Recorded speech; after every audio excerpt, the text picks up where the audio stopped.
Hi, everyone. Dave Lee here with WCCO, back again for our monthly podcast with John Schuster of the John Schuster Group of Coldwell Banker Burnet. You've been staying busy since the last time we chatted, John? Oh, my goodness. Yes, we are in one of the busiest spring markets that we have seen in a long time. It feels like the market has bounced back hard, and a lot of price levels were back above, peak levels of 2006. There was an article that I saw in the Star Trib talking about record low housing inventory. So what's going on in the market out there? Gosh, anyone that read this article, it was titled, Mission Impossible. And, this is really where it's kind of at, especially, for buyers that are sub $500,000. I mean, right now we're seeing a ton of multiple offers. We had one listing, I was just telling John Hines about this. We had one listing that we had 21 offers on. Now, wow. Could you imagine 21 offers? It's absolutely insane. It's when you're out there and you're in this situation, what can you do to make yourself a better candidate to get that house? I mean, the inventory is down about 17% from what it was last year. And, if you're a buyer, you've got to be pre-approved, you've got to be ready to go, and you need an agent that knows how to win in multiple offers. We're also seeing a little bit of seller fear on that. So, think about that. You're going to go sell your home. Let's say I'm going to sell your home in a week or two. Well, you don't want to be homeless. You want to have that next home to buy, and you hear some of these stories, it can be a little scary. That's why a lot of sellers like our home buying guarantee. We've had 3 sellers this year that have actually gone out and bought a home non-contingent if their lender approves that, because they know that they have an out, on their sale if we need to come in and buy it. I've been hearing a lot about home warranties, so I want to ask you about that, John. What are they all about, and should I get one on my next home? There's pluses and minuses on home warranties. You pay for what you get. Now, these home warranties, you'll see a lot of them in sales, especially for first-time home buyer homes. Some sellers will place them on their home to consider their home kind of a pre-qualified home coming through. So a home warranty, the gist of it is coming through, let's say you buy a home and your furnace goes out or your dishwasher goes out or you have some electrical or plumbing issues. These home warranties will come in. Usually there's a cost of $300 to $500 for these home warranties. Either the seller or buyer pays or it's negotiated out. If there is an issue that comes up post-closing, the buyer would then call the home warranty company. There's usually deductible, $75 to $100. They'll come through and fix it. There's a caveat to that. If you pass the one great marketing page that the home warranty has and go into the 6 pages of fine print, there's a lot of things that they don't cover. So I never want a buyer to think that the home warranty is going to cover it completely, but it does provide some assurance. One thing that I think is great that I tell buyers if they don't get a home warranty and I place on my home is a lot of utility companies have got an appliance warranty plan. I have one on my home with CenterPoint. It's $25 a month. It covers all of my appliances. There's no deductible. It doesn't cover the plumbing or electrical that some of these home warranties you can purchase cover, but it's great. If my furnace goes out, they come and they fix it. And they have some additional add-ons that have a replacement program too.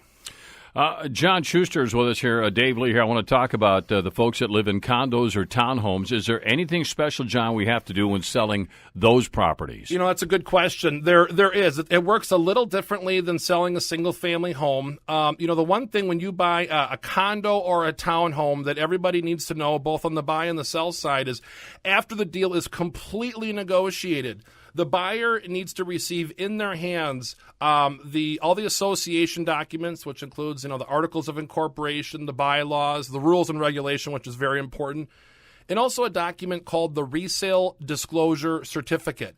That's kind of the current health of the association, how much they have in reserves, is there any lawsuits and that types of stuff.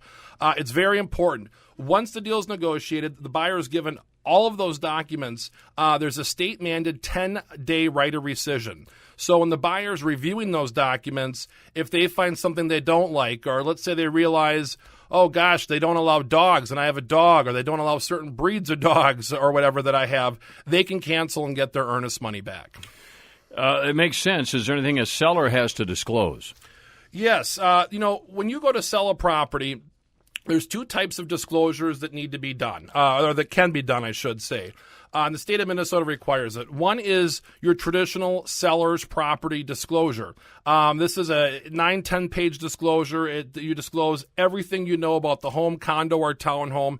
And we tell sellers you want to put everything in there. One, because you're legally obligated to do so. And two, you don't want the buyer coming back and having a bad experience in your home and then suing you coming through. One of the big disclosure items now is radon. I don't know if you've ever thought about radon or heard about radon, but the last 2 years it's kind of been the hot button issue. And to be honest, of the homes that get tested for radon, and this isn't scientific by any stretch of the imagination, but I would guess about 65 to 75% of homes fail a radon inspection. They have above 4 parts per million of radon, and then it needs to be mitigated. It's not a deal breaker. We've got some great radon mitigation companies. It costs about $1,500 to get a radon mitigation system installed, but it's amazing. If you look at if it goes above 4 parts per million to 10 parts per million, it's like the equivalent of smoking 2 packs of cigarettes today. And if you have a kid or a teenager, especially living in the basement when everything gets shut down in the wintertime, that's something you really need to take a look at. But disclosure is important. The second type of disclosure is called a seller's disclosure alternative. So if you're a landlord and you're selling a rental property, there might be things that happen in that property that you don't know because you don't live there. Or if you're selling an estate home, selling your parents' home, or you're helping somebody in a sale where you're a personal representative, that might be another situation where you use a seller's disclosure alternatives. It's just because you don't know what to disclose. You haven't lived in the home. In all transactions, I highly suggest, and if it's a first-time buyer, I just about demand that the buyer do a complete home inspection. You want to hire an inspector that's got multiple years of experience. Go online, look at their reviews. But my gosh, if you're buying, $500,000, $250,000 asset, why wouldn't you spend $300 or $400 on a home inspection? You need to know what you're getting into, because once you close, those are now your problems. And I think everyone should kind of know what they're getting into. Let me bring this up if you don't mind, but I heard through the grapevine that for 2016, you were awarded to be one of the top 10 teams in the country for Coldwell Banker. So can I ask you about that? Well, thank you for bringing that up. It's I've got the best team in Twin Cities real estate. I'm very lucky. There's no way that I could do what I do without the team that I have. I have 13 fabulous agents on my team, and they have helped us get this award. So, yeah, we're actually going to the national convention here in a couple months to receive this award. But it's great to have, and it really comes down to our commitment to customer service for our clients. I mean, none of this would work.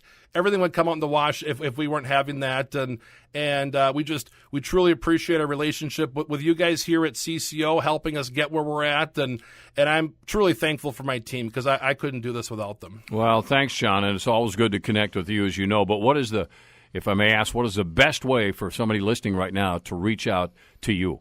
If anyone wants to chat with me, they can give me a call anytime, direct, 612-900-3333. Again, 612-900-3333. Or shoot me an email or note at www.johnschustergroup.com, and I'd love to chat with them. John, thank you. Always good to see you. Great to see you. If you listen to CCO, I'm sure you have heard of John Schuster and his home selling guarantee. Well, if you're thinking of making a move, call the only agent I would. Call John Schuster. Again, his number is 612-900-3333. Or, as he said, anytime at johnschustergroup.com.